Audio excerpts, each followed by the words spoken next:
So Moshe, it's great to see you. Um, Great to catch up after having had a conversation. I guess it was last week or very Yeah, recently anyway. yeah, recently. Yeah.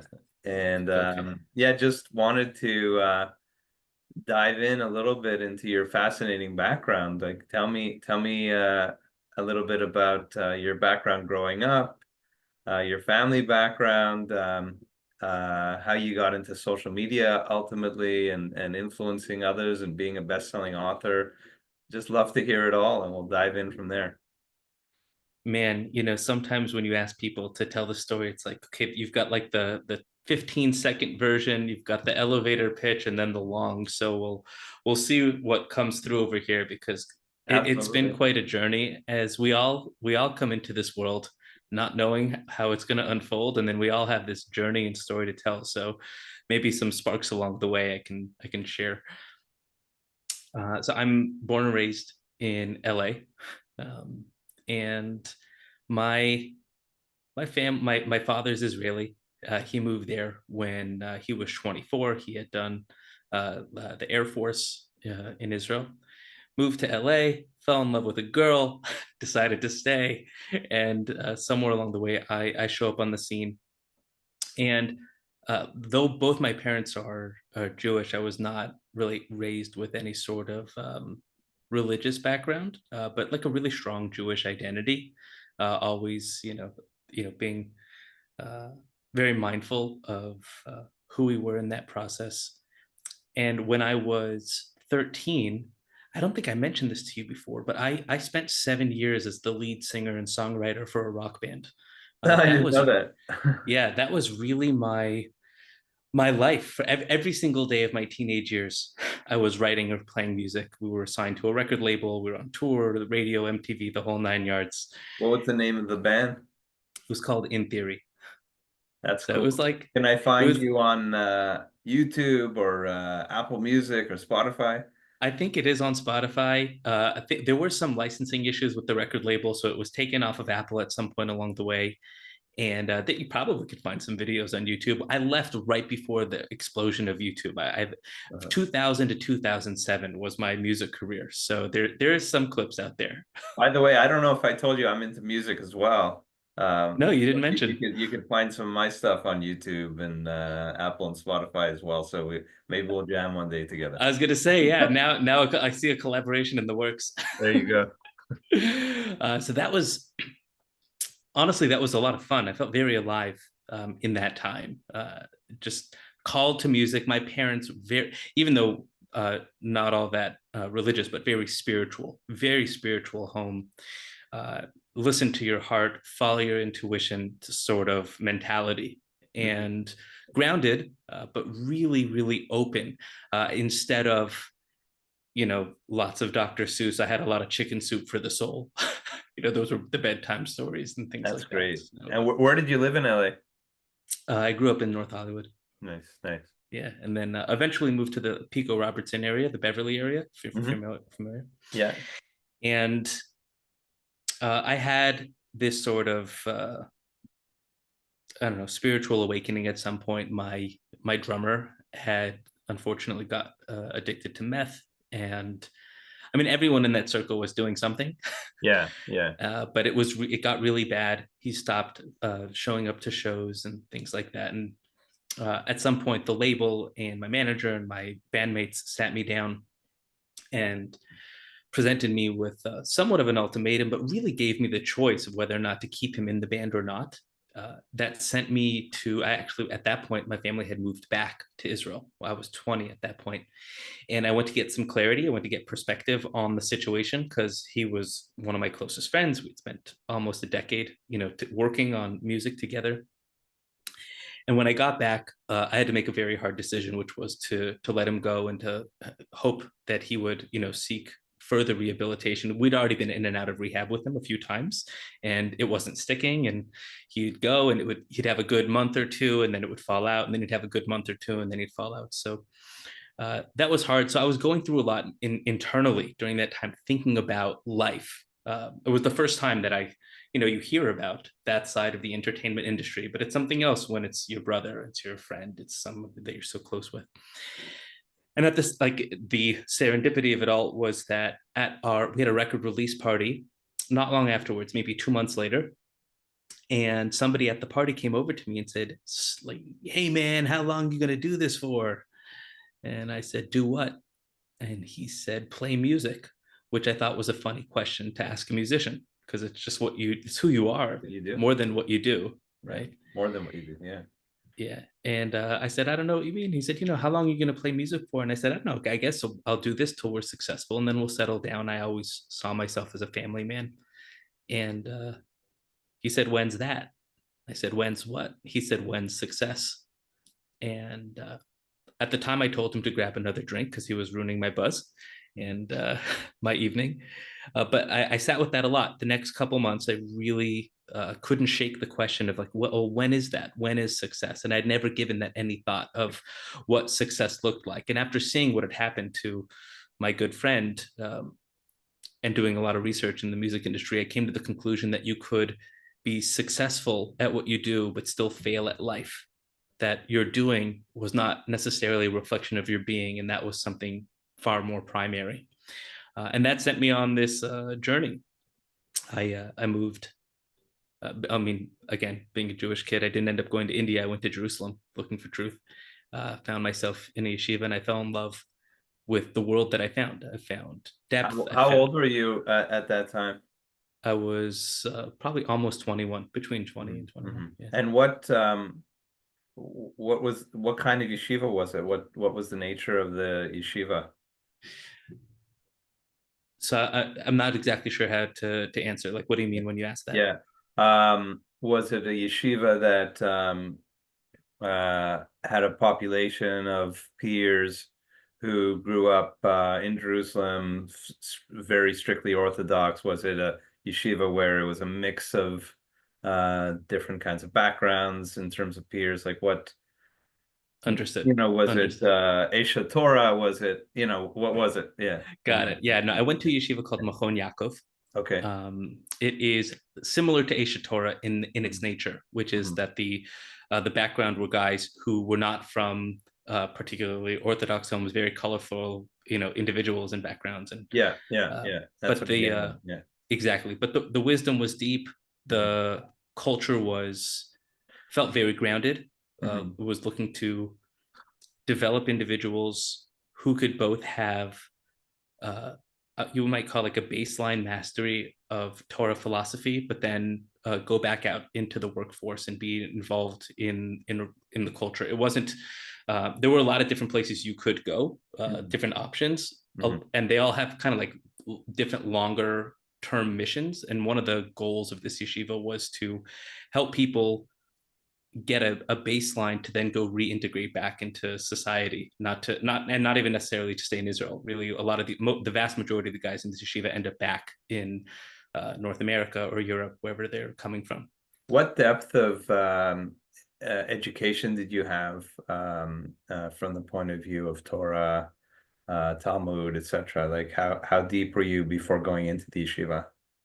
So I could read and write in Hebrew. I Mhm. could not understand the language. Like, I went to, like, a very strong, you would call it a modern Orthodox day school, and yeshiva high school. So I had, like, basic proficiency in the capacity to read and write. Mhm.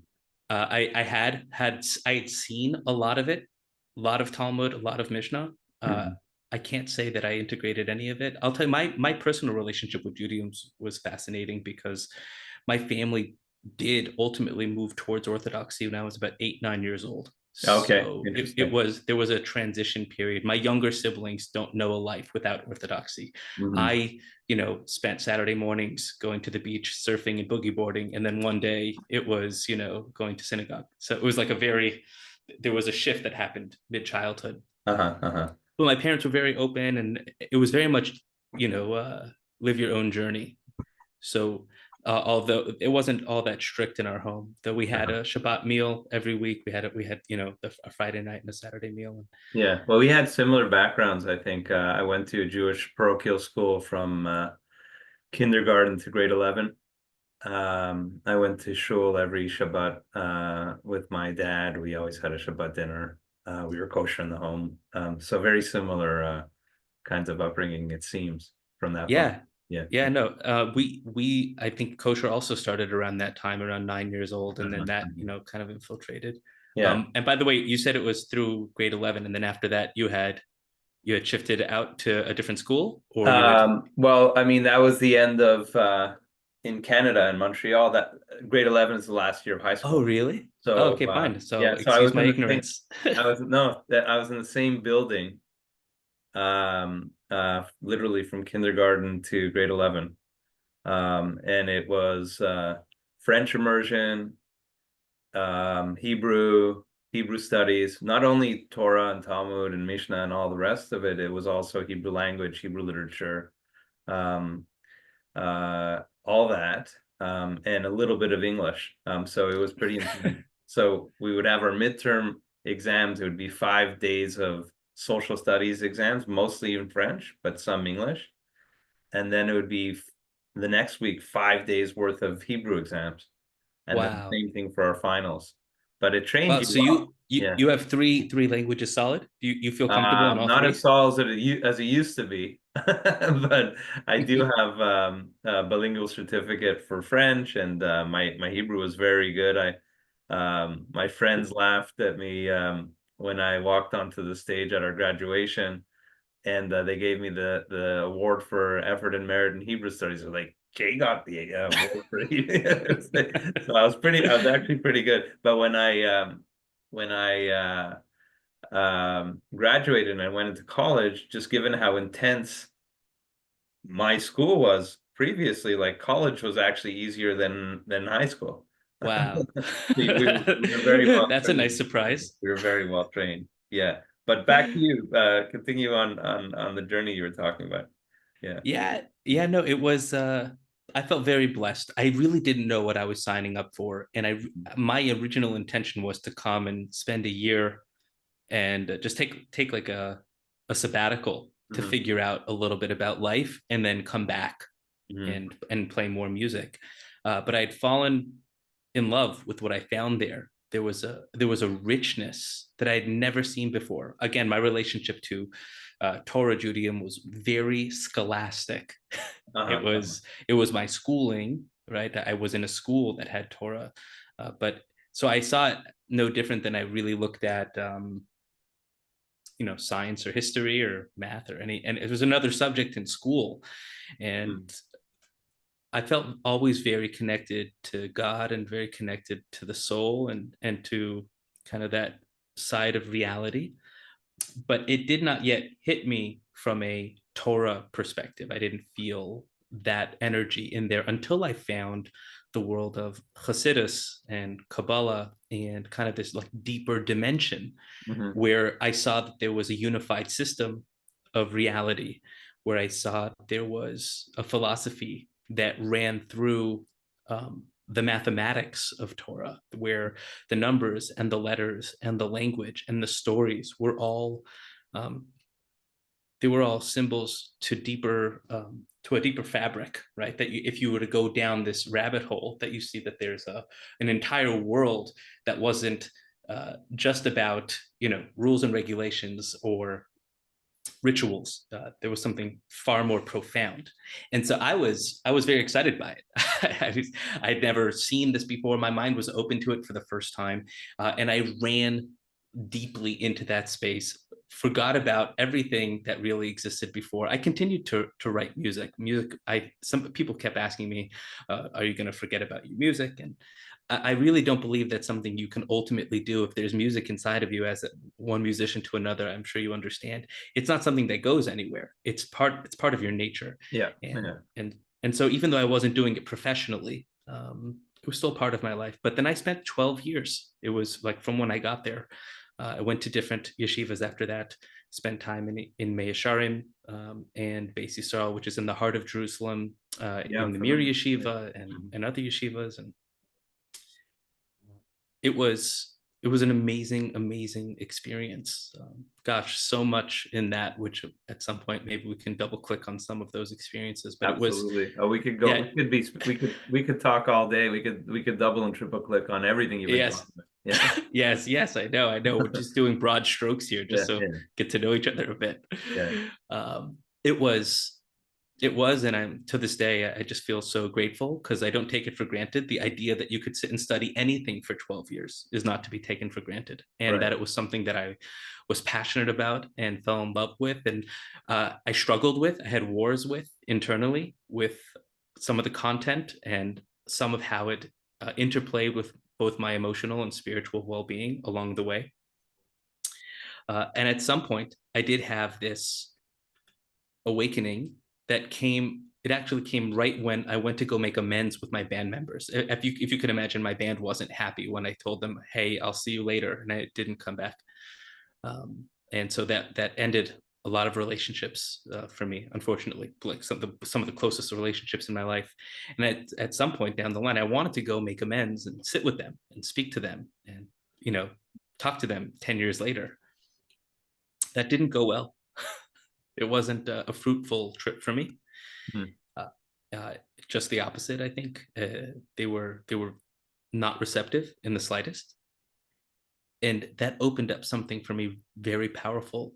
On the flight on the way back, there was like this dawning of, you know, not everyone in this world is going to like you, love you, respect you and your decisions, and it doesn't make your decision wrong. It just means that you've done what, to your capacity, to your state of consciousness, you've made the best decision that you can for this world and for your life.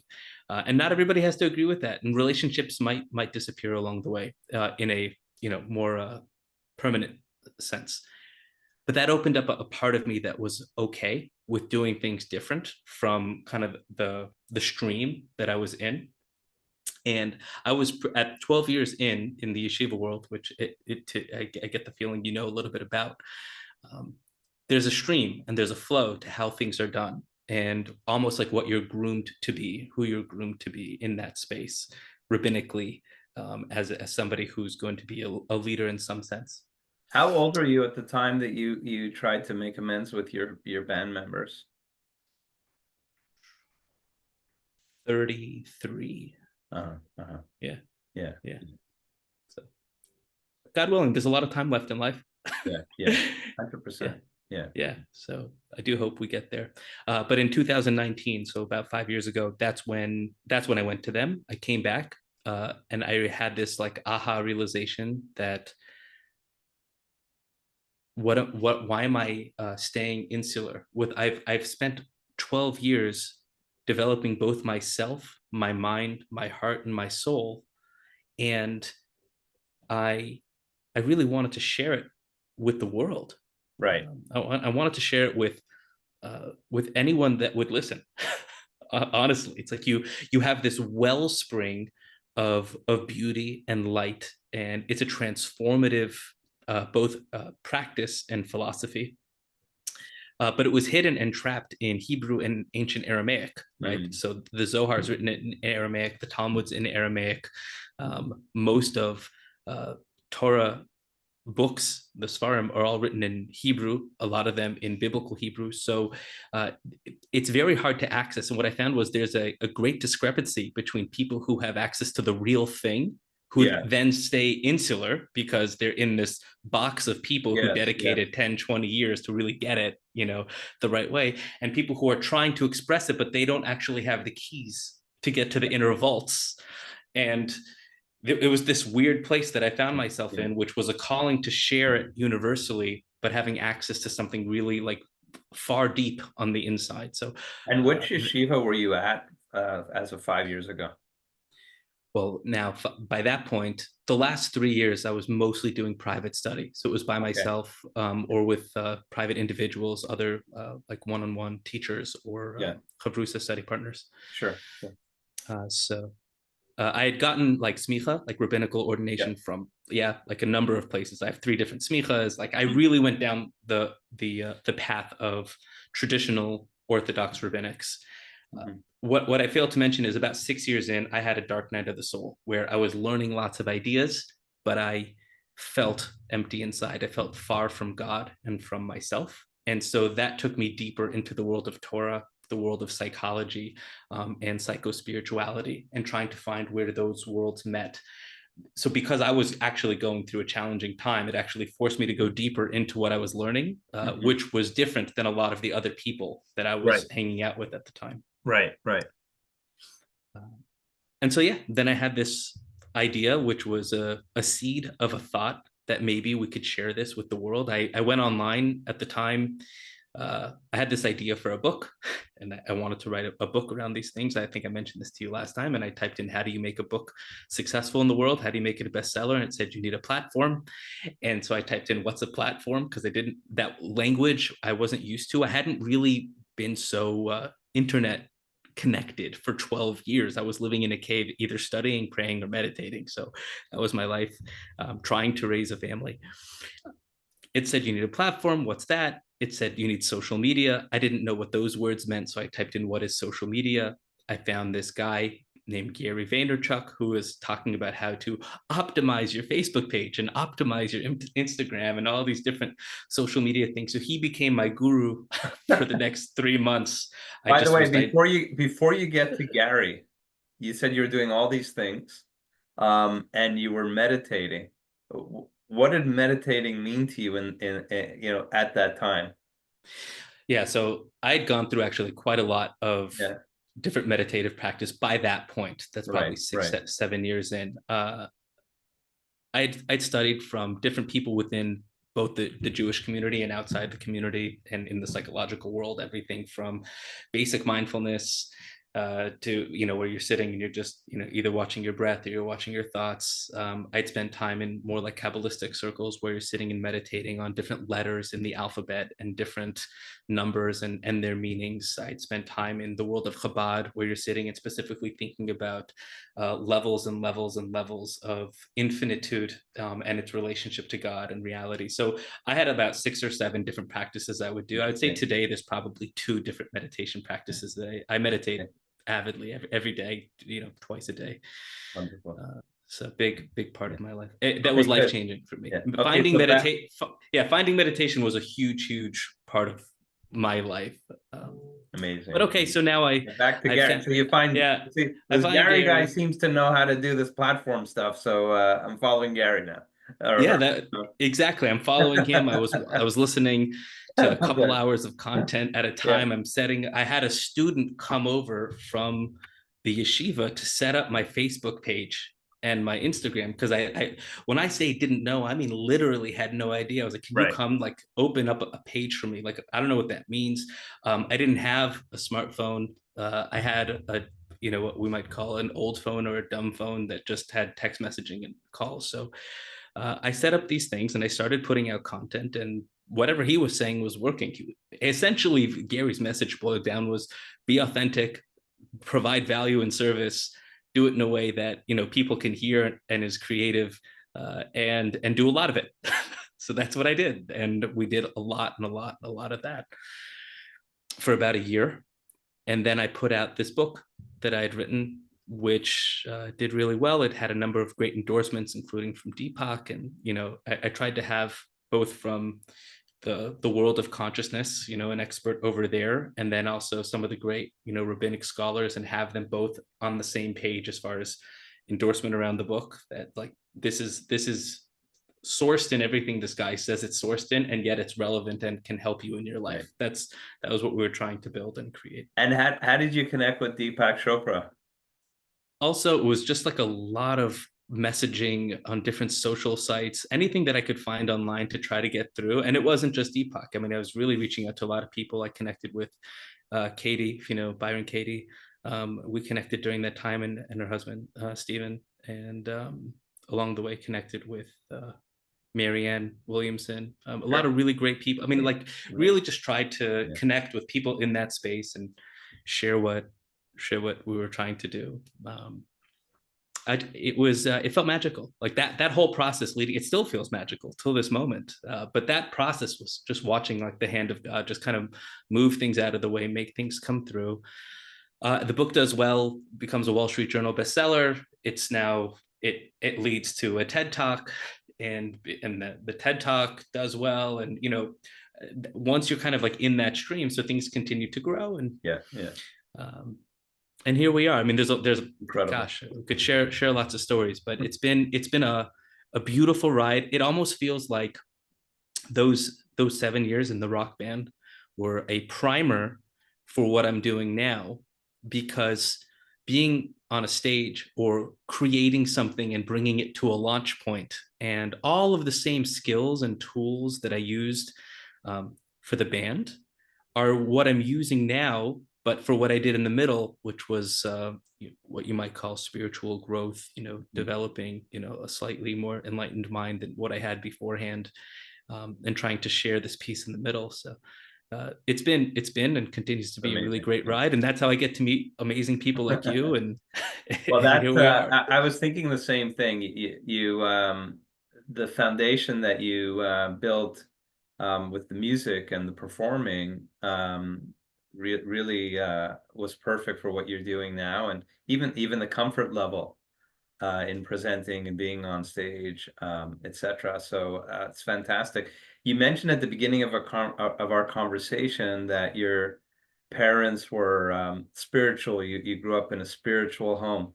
Has Mhm. your uh, concept of spiritual evolved, or is the same when you talk about your parents being spiritual and growing up in a spiritual home? Is the concept of spiritual the same as you thought it was back then?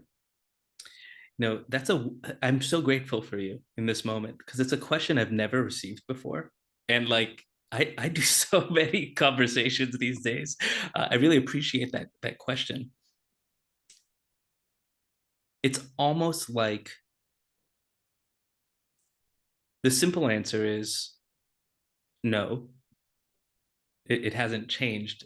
The deeper answer is yes, because I feel like I caught up to what they were saying the whole time.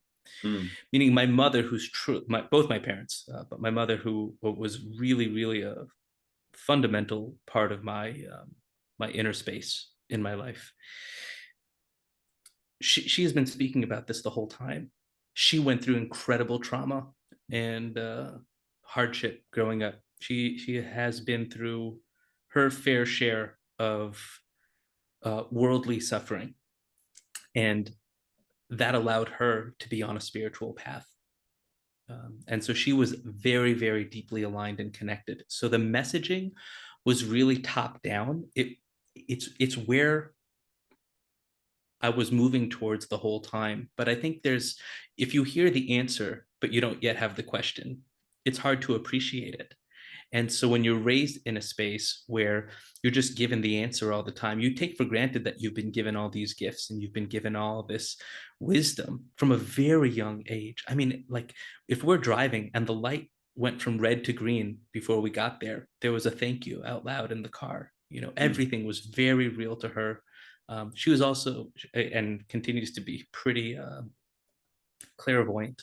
She would tell us all the time if the phone was ringing, who was calling. wow. And she was very, very spiritually connected. So I had a vision of what it meant, and I had a lot of the ideas and seeds planted, ideas of unity and goodness and oneness and love and God at the epicenter of reality. But this kind of, and my own dark night of the soul was, I got so overly intellectualized in beautiful ideas and philosophies that I actually had to go down a dark road myself, make my own mistakes, until I found the way back to truth, internal truth, through my own kind of developmental process. And when I got there, I found out that everything that I had heard growing up was the truth. That was the direction, but it was all stuck at the level of mind. It wasn't yet integrated. And now, once you get there, there is no there, because then you realize that's what is meant by it continues to evolve and develop and grow. So no, it's no different, but yes, of course it's different, because in your own personal evolution, you find out so many of the truths that were there, and part of that is this ever expanding nature to reality. I hope that was okay, that it was a long-winded answer Oh, to no, your no, no, question. no, no, no, absolutely. Uh, I completely understand. The other point you made, or the other question you mentioned that you grapple with is the concept of when is success. And I'm not even sure that there's a relationship between time and success. So when implies time. Right. Um, and I'm not even sure success is a valid concept at all. I choose to use the word joyfulness, happiness, blissfulness, etc. Because let's look at the concept of when is success. When kind of implies like I think a lot of people in the world um, are always chasing happiness, chasing success. So it's like when I get into that school, I'll be happy. When I get married, I'll be happy. When I have kids, I'll be happy. When I'm wealthy, I'll be happy. You know, when I have grandchildren, I'll be happy. Before you know it, or I'll be successful, rather. Before you know it, they're planning for your funeral, and you haven't caught up with that, that mysterious concept of what success Mm-hmm. is. Another way of putting it is um, people look at happiness or success as um, you're doing better than someone else. It's always by comparison. So, and unfortunately, in Western society, at least, it's a notion that's been imbued in children from day one. Like, how did you do on your test? Oh, I was number one in my class. I made the basketball team, and my friend didn't. I have a bigger house than my neighbor. I have a nicer car, and it's kind of that's like a distorted notion of what success is because basically you're saying the only way I could be successful is if I'm one up on someone else. Is that success or is that sickness? One other notion that I thought of is, um, people do miserable people do what they need to do because they think it's their duty, um, even though they don't like doing what they're doing. They say intelligent people do what they love and they enjoy their life to a certain extent. But the genius does what is needed joyfully. So I think the importance is really being joyful by one's very nature. Whatever comes at you, whatever people say about you, whatever challenges you go through, you're like this. You're not a slave to external factors or to what other people say. Um, so I think ultimately, if you want to use the word success, success to me is whatever the world throws at you, you're fine with it. You know how to handle it. You know how to be, and you're grateful for the fact that you're living. You're grateful for the fact that you're alive. And if you're grateful for life, you have to be grateful for all of it, all the ups and downs, and you know how to surf the waves up and down and enjoy the thriller of life, the movie of life, which inherently has challenges and it has its peaks and its valleys, but that's the exciting thing about the thriller movie called life. Anyway, so that's a little bit about my I viewpoint on, love that. on I, success. I love that um, reflection on the word success because that's what drove me out Hmm. of the band situation, which was recognizing I didn't know what it meant to live a successful life. And I always find it interesting, counterintuitively, Hmm. that I was living a successful life, Hmm. meaning I was happy and joyfully doing what I loved, which was playing music. Now Right. the question drove me to go deeper in. Hmm. And I think the answer, it's really what you just said. The title of the book that I ended up putting out after all those years, right, was "It's All the Same to Me." Right? Meaning, success is the inside job, right? It's Exactly. it Yeah. it, and when you can find that space of equanimity where you're so rooted in yourself, you're so rooted in the truth of your nature Mhm. that the world is allowed to be whoever they are, but you can joyfully go through and swim in the process. I think we need to redefine success for the 21st century. I think the essential wealth that we have, or the essential question one needs to ask, is how intense and beautiful is your experience of life? Um, and once you've reached that level of just living an intense and beautiful life, um, you're able to have great impact on the world. Because as Deepak himself says, um, how can one make peace in the world if one isn't at peace with oneself? Yeah, So that's the path. The path inward is the path outward, if you will. Yeah, 100%. I'm curious yeah. to know how. I mean, I know what you do. Again, in broad strokes from our last conversation, but I'm curious to know how you found this space. Like, what led to your internal movement and growth in what you might call the well-being space or the spiritual space, and how that manifested for you. It's interesting. I still have very close friends um, from kindergarten. I've maintained, although I've developed a whole other group of relationships since since high school, since university, etc. But I still have friends from like the age of 4 or 5 years old, Right. and um, they tell me that you've always had this innate desire to seek, and this innate sort of philosophical, um, as well as equanimous way about you. So I think a lot of it has to do with just being receiving what the divine has given me, and being grateful for that.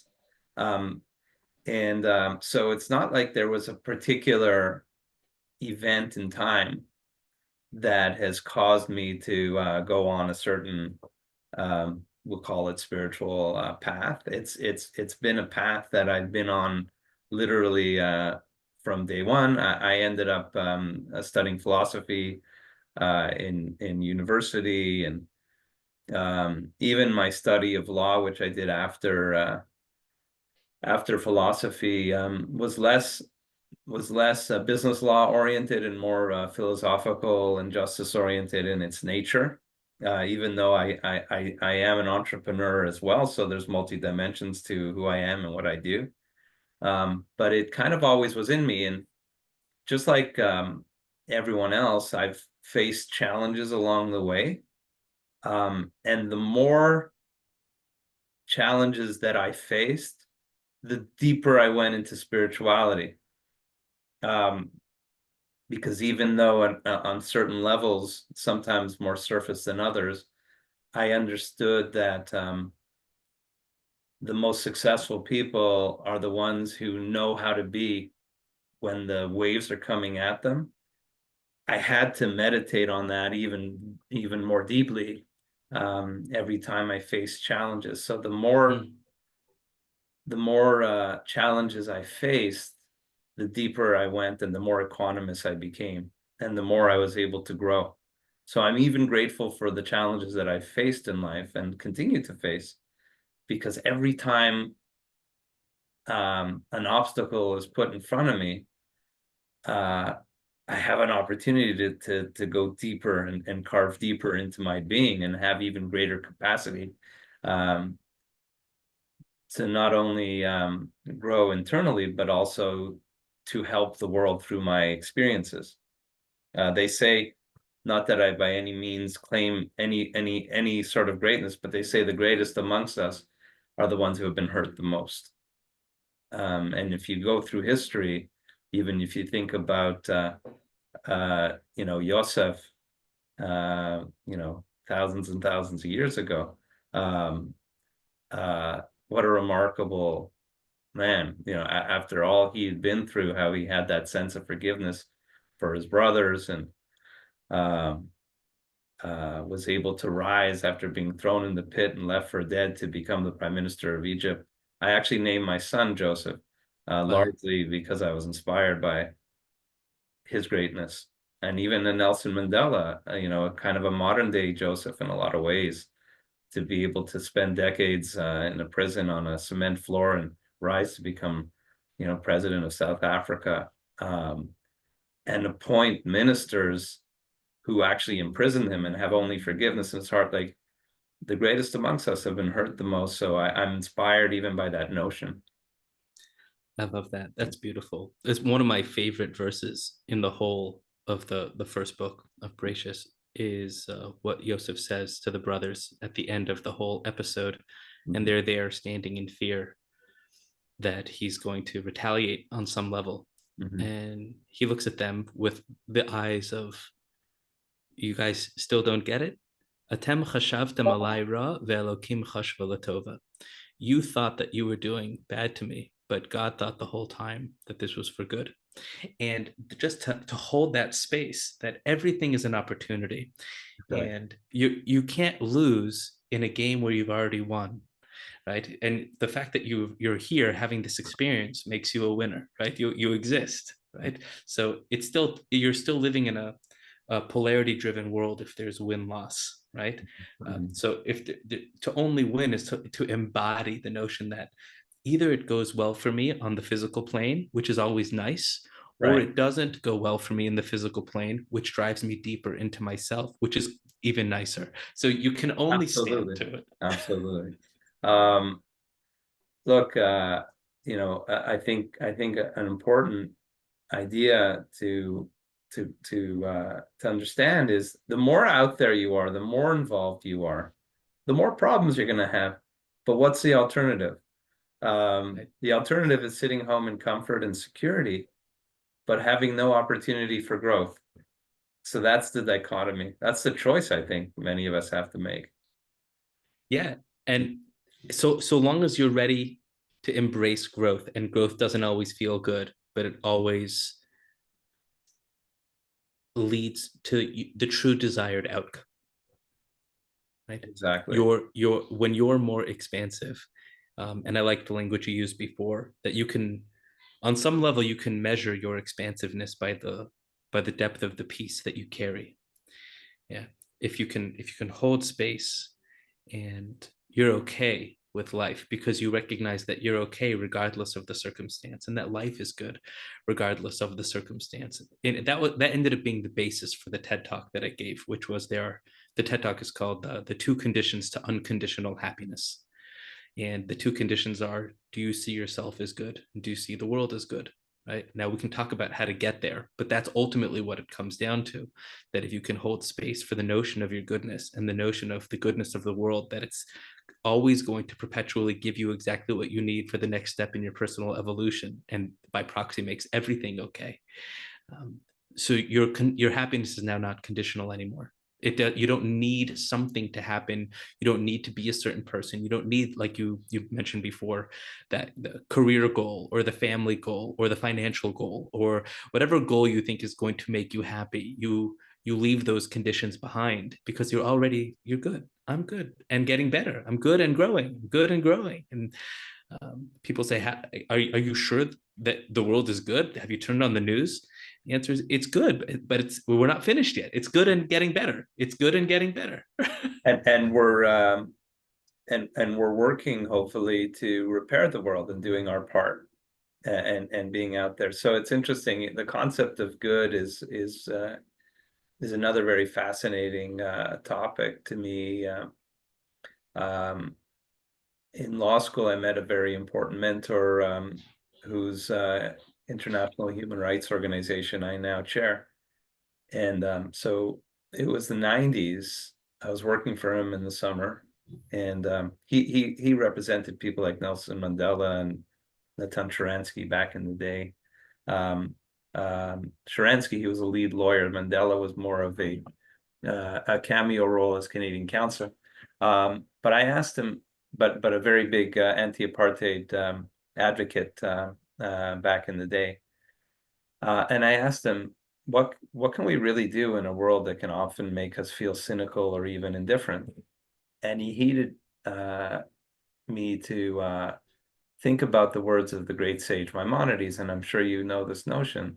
And he said, you know, Maimonides encouraged us to think about the world as if it is half good and half evil.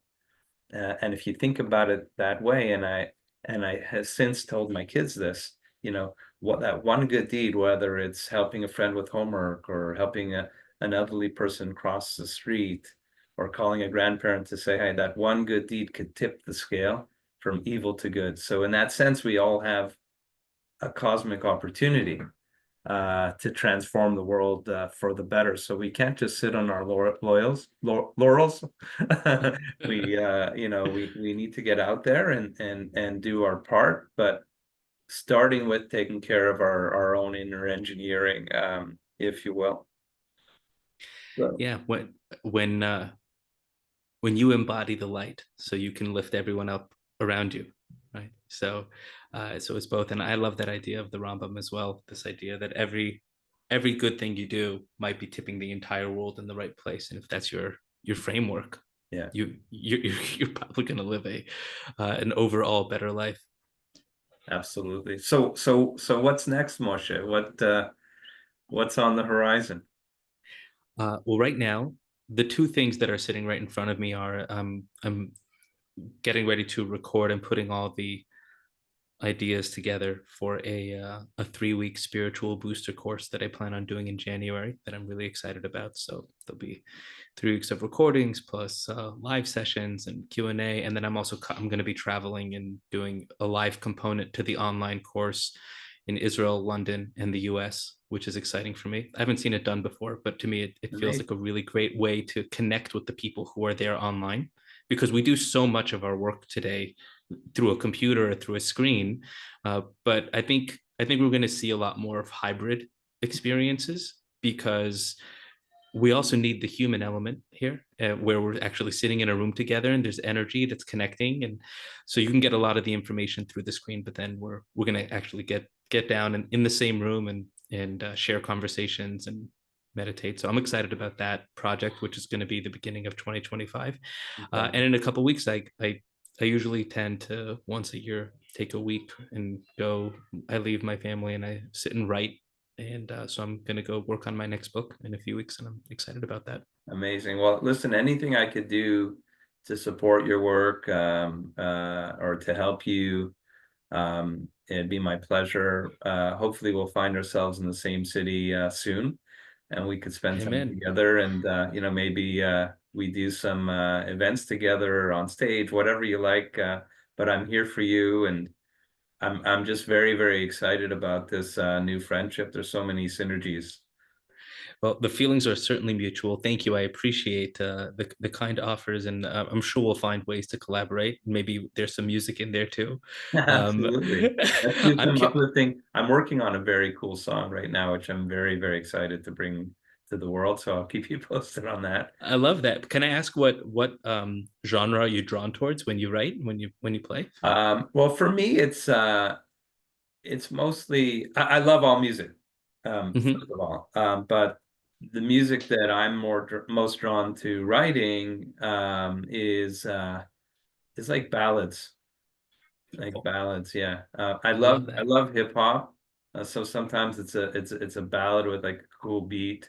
But I'm working on a song right now with a Grammy Award winner, Academy Award winner. I can't get into too much details, but Sounds cool. I it's like it. called yeah, it's called Are You Awake? So it'll be pretty cool. That's awesome. Do Yeah, you know who Will I Am is? Do you have a I relationship with do. him at all? I met him in Davos. Okay, so Yeah, he yeah, and right, and he's also big in the Web3 space now, all right, yeah, in the yeah, AI space. So yeah, yeah. he when we sat down, we chatted for about a half an hour at VCon, and uh similar to the conversation we just had. And at some point he looked at me and he said, "Are you turning this message into music? Because this should be music." Yeah. And so when you said the title is "Are You Awake?" I'm like, well, I think you got the message, right? So maybe I should be doing that too. So we'll Let's find a well, way. let's collaborate. Amazing. Well, listen, have a great rest of the day, It's been such a pleasure having this conversation with you, and we'll talk again soon. Okay, looking forward to it. Do you ever come to Israel, by the way? Is that ever on I your do, I radar? do, and I need to make my way there sooner than later. In fact, I may be coming to Israel early 2025 with a small delegation of influencers, let's say, um, uh, including from the non-Jewish community. Intersectionality, it's a whole other conversation, is something that's extremely near and dear to my heart.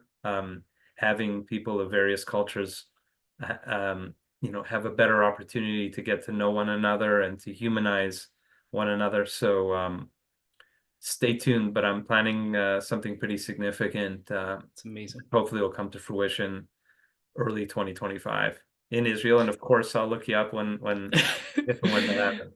Yeah. Amazing. Well, that should all be with blessing. Everything you're up to should be blessed. And thank you again. Amen. Appreciate You the too. time. Looking forward to speaking soon. Take care. All right, brother. Bye bye. Bye.